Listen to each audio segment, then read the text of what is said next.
자, 예배한 여러분들에게 주님의 큰 은혜가 있기를 축원합니다. 자, 오늘 말씀은 예수님께서 이제 돌아가시기 직전, 그 돌아가실 때쯤에 하셨던 설교예요. 그래서 흔히 이때 하신 말씀을 이제 고별 설교라고 합니다. 이 요한복음 13장부터 17장까지 그때 예수님이 활동하시면서 했던 말씀들을 이제 고별 설교라고 해요. 이제 지금은 이제 예수님이 이제 최후의 만찬 직후 십자가에 달리시기 불과 몇 시간 전에 제자들과 함께 겟세마네 동산으로 가는 길에서 하신 말씀으로 보여요. 자, 이제 예수님은 마지막 사역, 십자가 사역을 하실 준비를 하고 계시죠. 이제 곧 있으면 제자들과 헤어져야 됩니다. 그렇기 때문에 앞으로 제자들에게 어떻게 해야 되는지, 예수님이 없는 그런 상황에서 제자들이 어떻게 살아야 되는지, 어떤 일을 해야 되는지를 알려주시는 거예요. 그 핵심 비유가 포도나무와 가지, 이 말씀입니다. 그 당시에 그 유대 지역은 이 포도나무가 굉장히 많아요. 그래서 사람들이 포도 농사를 많이 지었습니다. 누구나 포도나무가 어떻게 자라고, 포도나무가 어떻게 생겼고, 어떻게 열매 맺는지 잘 아니까 이 포도나무에 비유를 하신 거예요. 나는 포도나무고 너희는 가지라.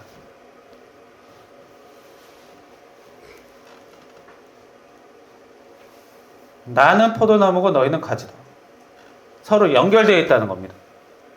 예수님이 뿌리와 줄기가 되고 우리는 가지가 된다는 거예요. 이 가지는요, 열매가 맺히는 곳입니다. 이 포도나무 열매는 줄기에서 나오지 않아요. 감자처럼 뿌리에서 나오지도 않습니다. 가지에서 나와요. 그래서 이 가지가 굉장히 중요합니다. 열매가 맺는 곳이니까요. 그러나 이 가지는 스스로 열매를 맺을 수가 없어요. 뿌리와 줄기를 통해서 영양분을 받아야 합니다. 가지 스스로는 양분을 만들 능력이 없어요. 그래서 이 줄기에서, 나무 몸통에서 떨어지게 되는 가지는 어때요? 바로 마르게 되죠. 영양분의 공급이 끊어지기 때문에. 예수님께서 나는 나무고 너희들은, 우리 사람은 가지다. 우리 사람은 줄기를, 예수님을 떠나서는 은혜를, 생명을 공급받을 수 없다는 겁니다. 인간은 혼자서 자기 혼자 잘 먹고 잘 살 수가 없다는 거예요. 하나님과의 관계가 필요하고, 줄기와 가지의 관계, 하나님과 우리와의 관계가 필요하고, 관계가 잘 이루어져야 은혜를 잘 공급받으며 열매를 맺을 수 있다는 거예요. 예수님의 말씀은 열심히 하라, 노력을 많이 해라, 출신이 중요하다, 이런 얘기가 아니에요. 잘 붙어있는 게 중요하다는 거예요. 관계가 중요하다는 거예요. 어디에 붙어있느냐. 그리고 예수님이 또 이런 말씀을 하세요. 2절에 보시면 열매를 맺지 못하면 제거된다. 그러니까 열매를 맺기 위해 심은 포도나무인데 열매를 못 맺으면 어때요? 제거가 되는 것이죠.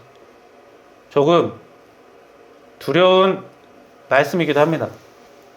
뭐 제거된다, 없앤다, 이런 얘기 좀 무섭죠. 그런데 농부가 이 포도나무 열매를 맺지 못하는 나무를 이렇게 없애는 거는 너 이 포도나무를 쳐버려야겠다, 그런 게 아니에요. 그냥 관리를 하는 거예요. 너무 심각하게 두려워할 필요는 없습니다. 연결되지 않으면 마르고 시든다. 하나님의 은혜가 없으면 오래가기 어렵다. 이런 상황 설명이라고 보시면 돼요. 즉 예수 안에 있지 않으면 은혜가 없어 능력 없는 사람이 된다라는 겁니다. 그래서 말씀하시죠. 내 안에 거하라. 거한다는 말은 뭐예요? 거한다. 산다는 거예요. 함께 산다는 겁니다. 잠깐 붙어 있는 게 아니라 거주지를 두고 함께 사는 거예요. 내 안에 거하라. 예수님과 함께 산다는 건 뭡니까? 예수님의 말씀대로, 가르침대로 산다는 것을 뜻하겠죠. 우리가 어떤 종교 행위를 많이 한다는 게 아니라 예수님의 가르침과 함께 산다라는 게 중요한 거예요. 태도가, 관계가 중요하다는 얘기. 그리고 내 안에 거하는 것, 내 사랑 안에 거하는 것은 내 계명을 지키는 것이다 라고 예수님이 말씀을 하십니다. 그래서 오늘 말씀을 가만 보면 예수님은 나는 너희들을 사랑하고 연결되어 있다. 그리고 그 사랑 안에서 사는 방법은 내 계명을 지키는 것이다. 이렇게 말씀하시는 거예요. 보통 우리가 사람이라고 생각하면 어때요? 내가 너를 사랑한다. 그러니 어떻게 하라고요? 내가 너 사랑하니까 나한테 잘해라. 이런 게 보통 우리 사람이죠. 내 말을 잘 들어라. 나한테 노력을 해라. 그런데 예수님은 그렇게 하지 않으셨어요. 내가 너희를 사랑하니까 어때? 하나님의 말씀대로 살라고 하신 거예요. 사랑하면 그 사랑의 증명을 해라. 나에게 뭔가 갖다 바치고 나한테 노력하고 나만 바라보고 살아라. 이렇게 말씀하신 게 아니라 가르침대로 살라는 거예요.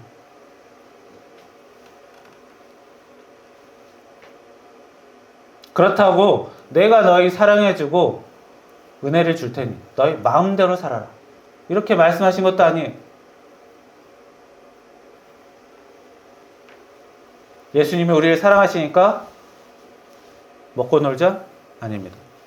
어떻게? 말씀대로, 가르침대로 살아라 라고 하셨어요.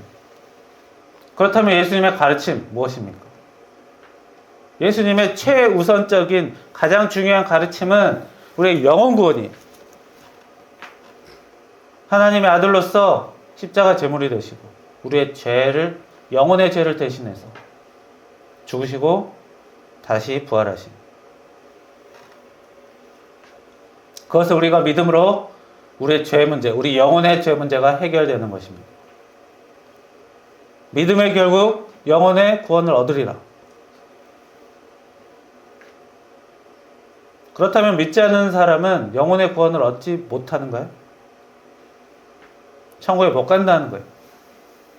성경 구절에 있습니다. 몇 군데 있는데 요한계시록에 나와 있어요. 요한계시록 2장 18절에 보시면 우상 숭배자, 거짓말하는 자들, 이렇게 죄 짓는 자들은 불과 유황으로 타는 못에 던져지리니 이것이 둘째 사망이다. 이것이 영혼 구원을 못 받는다라는 이야기가 나옵니다. 예수님의 복음을 받아들이지 않는 사람은 그 사람의 영혼은 천국에 들어가기 어렵다는 거예요.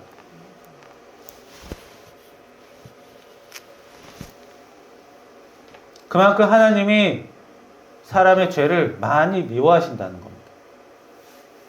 그까짓 죄 지을 수도 있지 라고 하시면 괜찮은 거예요. 그런데 하나님이 싫어하시는 거예요. 하나님이 살다 보면 죄도 저지를 수 있고 너희들끼리 괴롭힐 수도 있는 거지 라고 하면 문제 없는 거죠. 그러나 그렇지 않아요. 하나님이 굉장히 싫어하십니다.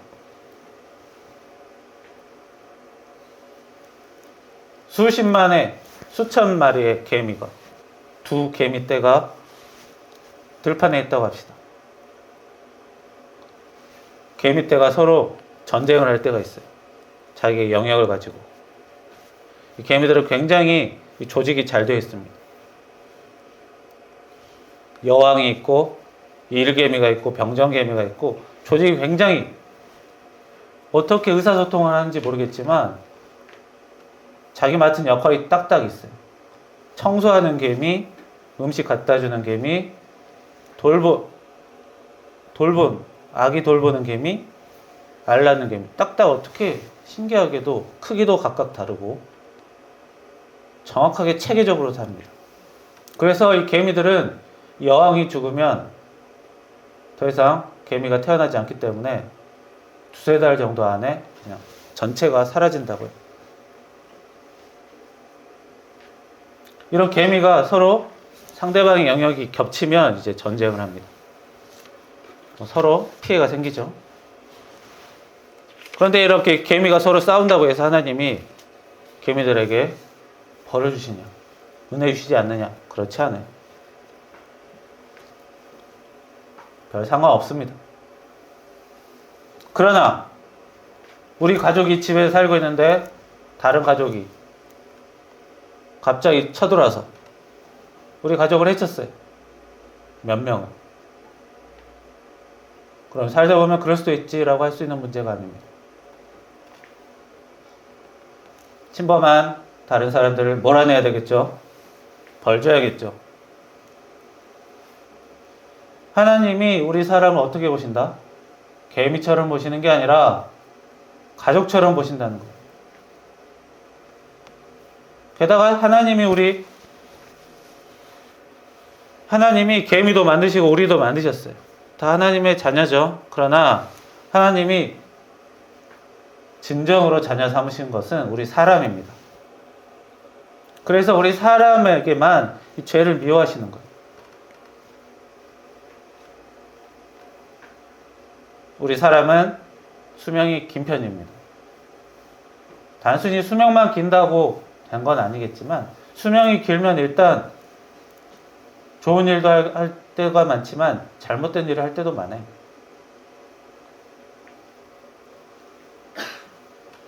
게다가 우리 사람은 하나님의 은혜를 받아서 지능이 높고 또 욕심이 있기 때문에 죄를 저지를 때가 있습니다. 그러다 보면 자기가 원하든 원하지 않든 죄에 연루되게 돼 있어요. 게다가 하나님은 창세기 3장 17절에서 사람은 일해야 그 소산을 얻을 수 있다. 먹고 살 수 있다라고 하셨어요.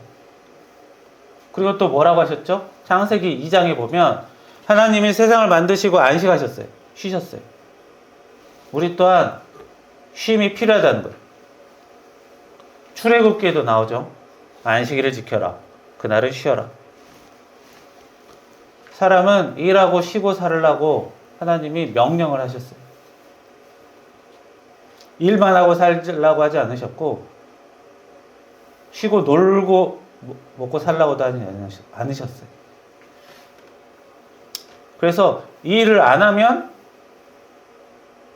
사람은 주변 사람들에게 피해를 주고 범죄하게 됩니다. 또 쉬지 않으면 건강을 잃고 그 사람 때문에 또 주변 사람들이 힘들게 돼요. 또 범죄가 되는 거예요.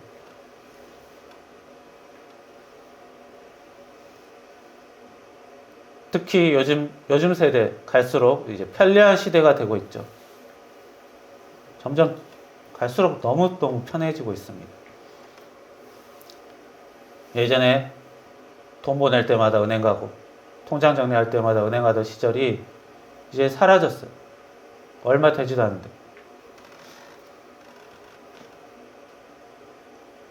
예전에 버스 승차권 들고 다녔던 시절, 길에서 공중전화 줄 서서 전화하던 시절이 이제는 얼마 되지 않았지만 까마득한 옛날이 된 것 같습니다.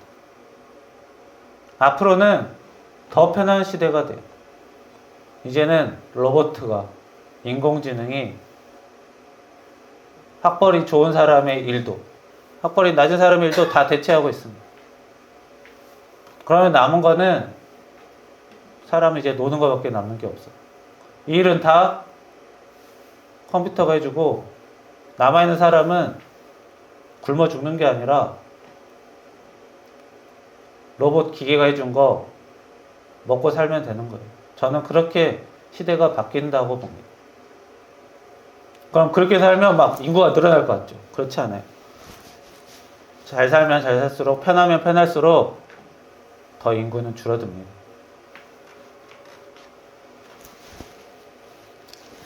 그래서 갈수록 일하는 것이 사라지고, 이런 것들, 하나님이 가르쳐 주신, 명령하신 이런 것들 잊어버리고 살까봐 걱정이 되는 거예요. 실제로 예전보다 일하는 시간이 점점 줄었어요. 20년 전만 해도 일반 회사원들 9시, 10시에 퇴근하는 게 기본이었습니다. 요즘에 그런가요? 6시에 퇴근해도 늦다고 그래요. 그런데 많은 일들을 이제 다른 기계나 컴퓨터가 해주니까 앞으로는 더 일하는 시간이 줄어들 겁니다. 굳이 그럴 필요가 없으니까. 그러나 사람은 일하고 살아야 하고 또 일 가운데 적절한 쉼이 필요합니다. 이런 것들을 자기 기준을 잡고 살아야지, 그렇지 않으면 주님의 은혜가 떨어지는, 죄 짓는 시대로 자연스럽게 갈 수밖에 없어요. 결국 우리 사람은 똑똑하고 지능이 높고 욕심이 있기 때문에, 그리고 제대로 일하고 제대로 쉬지 않으면 죄의 길로 조금씩 들어가게 됩니다. 그러면 그 영혼까지 죄에 물들어요. 하지만 우리의 영혼만큼은 예수님의 복음을, 예수님의 십자가 사역을 통해서 그걸 믿음으로 구원의 복음을 받아요. 그러나 우리의 생활의 가운데 저지르는 죄는 우리가 감당을 해야 합니다. 관리를 해야 돼요. 죄를 미워하시는 하나님이 예수님을 믿고 구원받은 사람이라고 해서 그 사람들이 사람을 해치고 다른 사람을 괴롭히는 일을 너희들은 괜찮아 라고 하시지 않습니다. 성경에서 창세기부터 요한계시록까지 믿는 자든 믿지 않는 자든 죄 지어도 괜찮다, 이런 말씀 하신 적이 단 한 군데도 없어요. 사이비어 이단이 그렇게 얘기해요. 예수님 믿는 사람, 예수님의 십자가 복음을 믿는 사람은 죄가 아예 없으니까 막 살아도 된다고 얘기해요. 전혀 없는 얘기죠. 우리 성경은 그냥 있는 얘기만 보면 돼요. 없는 얘기 만들 것도 없어요. 없는 얘기를 자꾸 만들어요. 그냥 있는 것만 보면 되는데.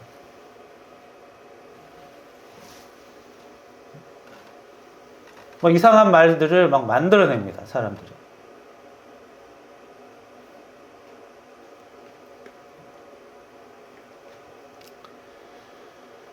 예수님이 고별 설교에서 내 안에 거하라, 내 가르침을 따라 살라고 하셨습니다.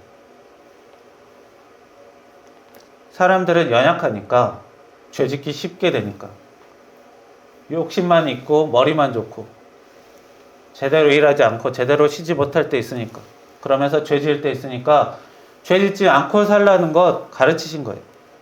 그걸 또 제자들에게 가르쳤고 그 제자들은 그걸 또 우리들에게 가르치고 있는 겁니다.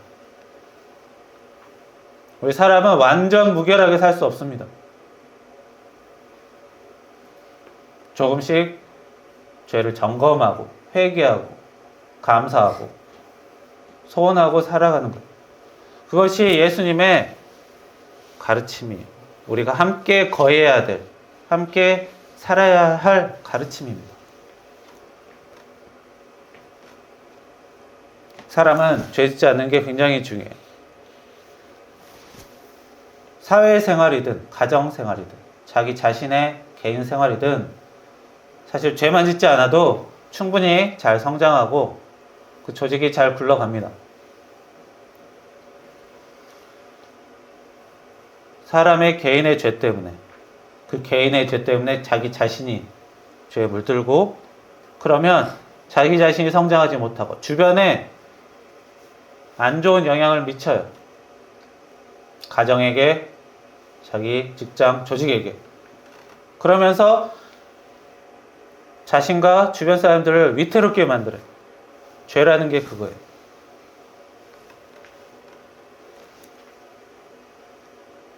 하나님이 은혜를 주셔도 그 은혜가 자꾸 흩어지는 거예요.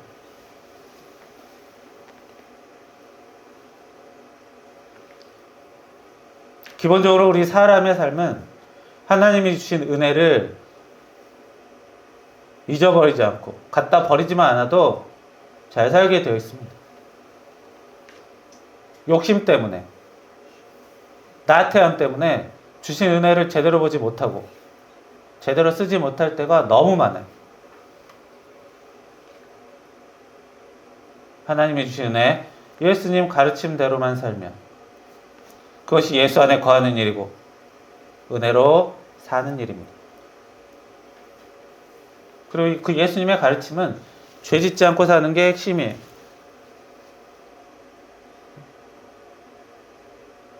교회 너무 많이 오고 교회에서 기도 엄청 많이 하고 그러면서 죄 지으면 쌓아놓은 것보다 까먹는 게 훨씬 더 많은 거예요.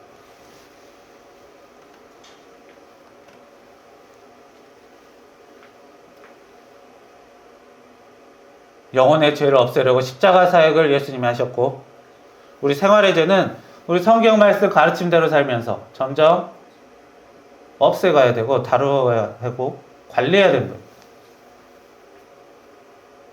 그래서 예수님과 함께 이어져서 살라는 거예요. 떨어지지 말고. 영혼 구원을 얻었다고 끝나버리는 게 아닙니다. 예수님과 연결돼서 그 가르침대로 붙잡고 살아야 되는 거예요. 그래야 그 은혜가 계속 우리들에게 공급된다는 거예요.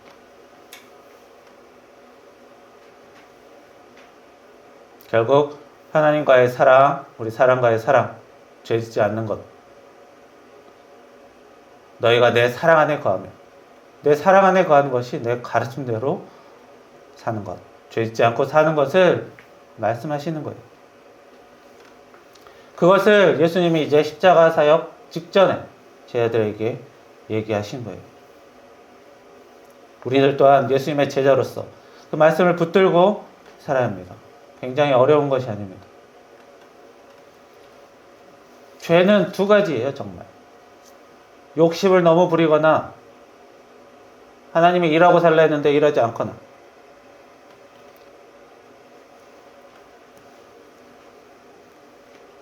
욕심을 너무 많이 부리면 평범한 일상들, 중요한 소중한 것들이 잘 안 보입니다. 너무 높게 너무 기준을 높게 잡으면 내 주변 것들이 다 하찮아 보이게 돼요. 하나님이 주신 은혜도 다 하찮아 보이는 거예요. 다 쓸만하고 좋은 은혜 주셨는데 다 별 볼 일 없어 보이는 거예요. 그리고 하나님이 말씀하신 일하고 쉬는 것, 일하는 것 소중히 여기고 쉬는 것 소중히 여겨야 합니다. 사람이 아무리 돈이 많아도 일을 하고 살아야 돼요. 흔히 재벌 자녀들은 돈이 집안에 많으니까 맨날 돈만 쓰고 살 것이다 라고 생각하는데 그렇지 않습니다. 돈 많은 집일수록 오히려 자녀들에게 일을 더욱더 철저히 시키고 막 살게 살지 않아요. 스스로 살게끔 가르칩니다.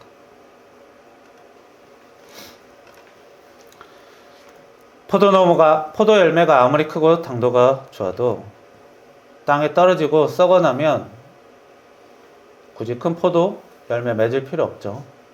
누군가 맛있게 먹어주고 좋은 영양분이 돼야지 좋은 포도나무 열매가 됩니다. 하나님의 은혜를 받고 그 은혜로 서로 사랑해야지 또 그 열매가 의미가 있어져요.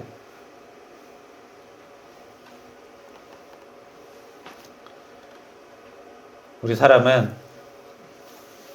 예수님의 가르침대로 살아야 예수님과 함께 거하며 그 안에서 은혜를 계속 공급받으며 잘 살게 됩니다. 죄를 조심하고 서로 사랑하며 사는 여러분들이 되시기를 축원합니다. 기도하겠습니다. 살아계신 하나님, 저희들 예수님께서 주신 마지막 말씀, 예수님과 저희들은 떨어져서 살 수 없고 예수님으로부터 끊임없이 은혜를 공급받아야 하며, 그러기 위해서는 예수 안에 거하며 예수님의 말씀대로 사는 저희들, 죄짓지 않고 서로 사랑하며 사는 저희들 필요합니다. 과한 욕심으로 죄짓지 않도록 조심할 수 있게 하시고, 너무 많이 일하지 않아서 죄짓는 일들 저지르지 않게 하시며, 예수님의 가르친 말씀대로 살며 은혜 받는 저희들이 될 수 있도록 인도하여 주시옵소서. 예수님의 이름으로 기도합니다. 아멘.